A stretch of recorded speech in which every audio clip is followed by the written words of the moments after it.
What a start for Aaron Rodgers in Pittsburgh, making a splash. His 35th career game with 4 passing touchdowns. That ties Peyton Manning for third most in NFL history. Now he only trails Brady and Breeze. Rodgers, the first Steelers player to have 4 through the air since Big Ben back in 2020. Here's the quarterback now. I love beating everybody. So it doesn't matter who it is. I really only played 18 games here. So I was actually talking to Brees about that pregame. He said, "How's it feel?" I said, "Honestly, I was here for 2 years, but it doesn't come close to how it's going to feel playing Green Bay, because that was, 18 years of my career." So it was nice to win, especially, hearing some of the cat calls out there and the boo birds.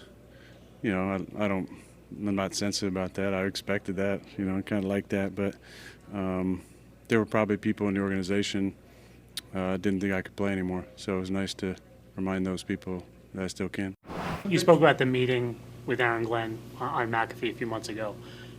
Beating him, is there significance in that, since he basically told you to your face that he didn't think you were right for that team? Yes, that's what he did.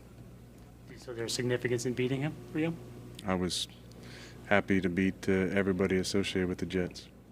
All right, he's not going to go there. The context of that, by the way, is Rodgers had to fly cross-country to have a meeting with Aaron Glenn, and in the first minute, Glenn said, "We're going to go in another direction." And I don't think Rodgers particularly like that. Who would? Mike, what did you see? The Jets are probably like, where was this Aaron Rodgers when he was wearing our uniform? Look, Aaron Rodgers played well. He threw 4 touchdown passes to 4 different receivers. That really bodes well for the Steelers. But he's 41 years old. He was sacked 4 times today. It is not sustainable. The Pittsburgh Steelers have 4 offensive linemen who have 3 years less of experience, and that could matter because he cannot get hit as many times as he did today. So while it was a great win, it was a great game. And by the way, Mike Tomlin talked about how good Chris Boswell was, a 56 and 60-yarder, Dave. He was probably the difference of the game. I was encouraged by the Steelers, but I'm also concerned about its sustainability because of the fragility of a quarterback who's 41. What surprised me a little bit about this game, Herman, is that Mike Tomlin talked about his defense, and he said, "I expect historic things from this unit this season." They give up 32 points to the Jets. Doesn't qualify as historic. What did you make of the Steelers' defense in this game? Yeah, well, when you think about the Steelers' defense, you can go back to the last 5 weeks of play for the Steelers, and their defense was not very good. And that was the concern going into camp. They needed to upgrade and play better defensively. That was not the case again today. It was basically Aaron Rodgers bailed them out by throwing 4 touchdown passes against a really good defense, against the Jets defense that was ranked 3rd in the National Football League last year. So I think the Pittsburgh Steelers still has work needs to be done, but you have Aaron Rodgers, and Mike made the point. He can't get hit a lot, but if you allow him to throw the football, he can make plays. I mean, this is what he can do. He can still throw the football, but you got to keep him upright. Packers winning their first home game of the season for 13 straight years. That ties the longest streak in NFL history back in the 70s and the 80s when Don Shula led the Dolphins. Lindsey Theory spoke with Rashawn Gary afterward. Rashawn, coming into the week, it was all about the addition of Micah Parsons. What did he bring to you guys today? Energy, effort, speed, confidence as a whole defense, man. And the confidence from defense go to offense, from offense to special team. So having a guy like that with that swagger, that confidence, how he step into the building, how he practice and hold himself accountable like he is one of those guys, because he is. And, it was a great addition for the team. Beyond that confidence, how was this group able to slow down the Lions so effectively today? Just being consistent, making a routine play, not getting tired of making a routine play, making sure everybody squeezing on the gaps when they're supposed to, setting the edge on the blocks when they're supposed to, and, man, all 11 being where they're supposed to be and communicating, playing fast. Rashawn, what did you see from Jordan Love? He a dog. He a dog, man. It's only game 1. I've been seeing it from OTAs and camp, just his confidence and little tools that he added to his belt that y'all haven't seen yet. But it's a swagger and confidence, man, and love having 10 as my quarterback. A very quick turnaround now, early season Thursday night football. How do you get ready for the Commanders? Yeah, man, excited. But number one, we got to go over our corrections today because Washington going to make sure they take a good look at this tape, see, our weak points, but we got to make sure that we go back, be critical about our mistakes, make the corrections, and have a good, solid week. Thanks for the time. Congratulations. Appreciate you. Go Pack, go.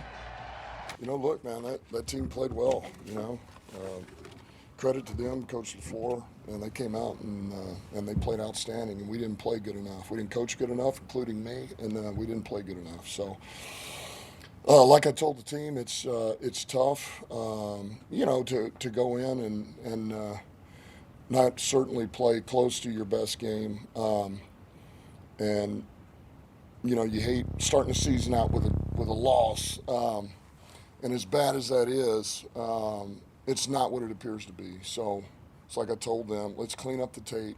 We made some critical errors at the worst times possible.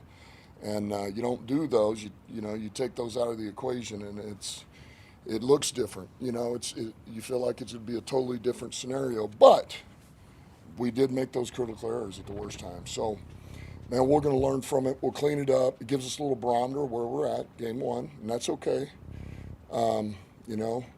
It's always about improving no matter what. So we're going to take it and we're going to improve. Campbell saying basically some correctable issues, a play here or there. I watched the game. I just thought the Lions got manhandled by the Packers. What did you see, Mike? Dave, I totally agree. And you can see what a force multiplier this trade for Micah Parsons was. We'll talk about what he did on the field in a second, but to me, they were more like Detroit than Detroit was. They were more physical, they were more competitive, and they played faster, and that showed up in all three phases. I totally agree with you. They manhandled, really, Detroit, in fairness, on both sides of the ball. That bodes really well for Green Bay to beat a division rival like the way they did today on opening day. Herm, the Lions were the highest scoring team in the NFL last season, and they got a late touchdown to clean up the final score a little bit. But what did you see with this game with the Lions and the Packers? There's no rhythm in this offense. And you can say what you want. Ben Johnson had a lot to do with that. He's a great play caller, and obviously he had great communication and field with Jared Goff, the quarterback. And this offense and this football team, when you think about it, the last time they played a regular season game, they got beat at home in a playoff game by the Commanders. I don't know if they've shaken that off yet. And now they go to Green Bay, a team that really needs to win this game because they're playing a division opponent. And remember this, the Green Bay Packers were 1-5 in a division last year. So this was an important game for both parties, a division game, but especially for the Green Bay Packers, knowing that they're playing a team that has won this division. Offensively, we're scoring 33 points last year, average, and now today was a game like, what is this, right, when you watched them play? Yeah, it did not look like the Detroit Lions on offense, that's for sure, and much of the credit obviously has to go to what Green Bay did on their defensive side of the ball. Let's finish today's game against the Lions with 29 snaps on defense, so he was out of pitch count. He got 3 pressures, and he got a late sack. Double team 23% of the time, the highest rate of any Packers edge rusher for the game. Rashawn Gary had 1.5 sacks from the other side. Let's go live here now to Micah Parsons. I got to coach, show them that I can beat their best, and that's what happened. But, that's going to be a rivalry for the next 4 or 5 years. I'm not going to be able to get rid of him. He's a hell of a player. I told him, I said, you're my new rivalry now. Like, I don't got Lane no more. It's going to be you. I'm going to see you twice a year, so we might as well buckle up. It's going to be a long one. So, what did you see to make that move inside on that play? What was the read on that to cut it inside? I didn't see a slide. I just told Kobe. Kobe said, I got you. So I said, just stay into the 2-eye, power to guard, and I knew I had a one-on-one, and I knew it was a crucial down, so just being where they at, and he gave me exactly what I needed to see. What was it like both just physically and emotionally out there for you today? Physically, obviously draining. That was like my first game of just constant snaps, repetition, things like that. So obviously I got to, recover, do everything I need to do to get ready for Thursday. But emotionally, I couldn't be more happy, to get my first win in Lambeau, having amazing fans, just everything overall. It was just a one-on-one experience for me. And, I told J-Lo that's our first win, and I can't wait to keep stacking. We got a long way to go. What did you? Bo Nix spreading it around, finding 11 different receivers in this game. One shy of the NFL record, ties the Broncos franchise record that he set last season. He even completed 2 passes to the Titans, but I'm sure he doesn't want to talk about that. Sean Payton talking about this win. New on SportsCenter. Obviously, good win to pull out at home. Opening weekend, there's so many different things that can go into that first game. it's a game that involves some adjustments, maybe more than normal. Man, I thought our defense was outstanding in the second half. And then offensively, the key was us being able to stick with the run game and get that going in the second half. And that was a big reason why the turnovers didn't bite us, because we obviously lost the turnover battle, but we only gave up 3 points off those turnovers. So there'll be a lot for us to correct and work on. Looking at the film tomorrow, and then we'll get ready. But I think tomorrow in our league is extremely important. These next 3 or 4 Mondays, and how quickly we can accelerate the learning curve, make the corrections. It'll be critical. Bring back Herman Edwards to talk about this. So he doesn't paint a particularly rosy picture. I know a win is a win is a win, Herman, but he wasn't all smiles there in the postgame. What did you see out of Denver in this one? They were sloppy on offense, and he knows it. Sean Payton is an expert as far as an offensive coach. His offense was not very good today. Turned the ball over 4 times. David, when you turn the ball over 4 times, the likelihood of you winning the game is very, very slim. Now, what they do have, they have one of the best defenses in the National Football League. That kept them in the game, along with playing against a young quarterback, right? All those things matter today. But they know they cannot allow this to continue to happen. They cannot beat the Chiefs playing like this. They won't beat the Chargers playing like this. They got to clean it up on offense. All right. Time the Niners win a game where Purdy threw multiple interceptions. Entering the day, the Niners were 0-6 in that scenario. Luckily for Purdy, the defense stepped up when it mattered most. They get a win in Seattle. Here's Kyle Shanahan. All right, guys. Injuries from the game. George Kittle had a hamstring, didn't return. Juwan Jennings, shoulder, same thing. Samo got evaluated for concussion, but he ended up returning. Go ahead. No. I mean, we got to get the MRIs and everything tomorrow to find out. Trent was out for a little bit as well, Trent Williams. But he came back. He was good. Was it ankle or? They didn't tell me.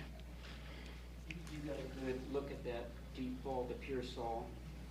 He seemed to vary his speed, and that kind of allowed him to get open. Is that, part of that route, or is that him improvising?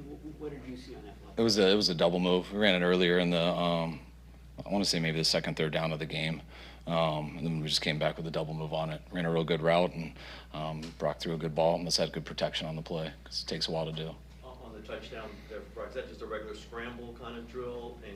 Yeah, that was just breaking out. I mean, I was looking to the left on the play that we were calling, and they weren't there, and I take my eyes to the right, and Brock's breaking the pocket, and when he threw that up, I couldn't see it at all.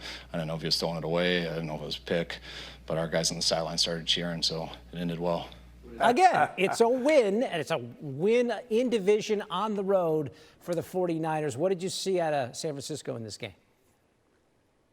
Coach mentioned it. They were very sloppy offensively when they turned the ball over. Purdy's not that kind of guy. Generally protects the ball pretty well. You're losing Kittle, obviously, early, and they got to stay healthy when you think about the 49ers on offense especially. But their defense, Salah's back now. They feel very confident as a defensive football team. They play a division opponent, hold them to 13 points. When you hold somebody to 13 points, you should win. And they found a way to win. Hey, it's a division opponent. They're 1-0. They're in first place. They feel good about that. What do you think of Sam Bradford's debut out there in Seattle? Well, you know what? It was interesting because Sam Bradford's a guy that when he got the ball at the end, you felt like, maybe he can do it, right?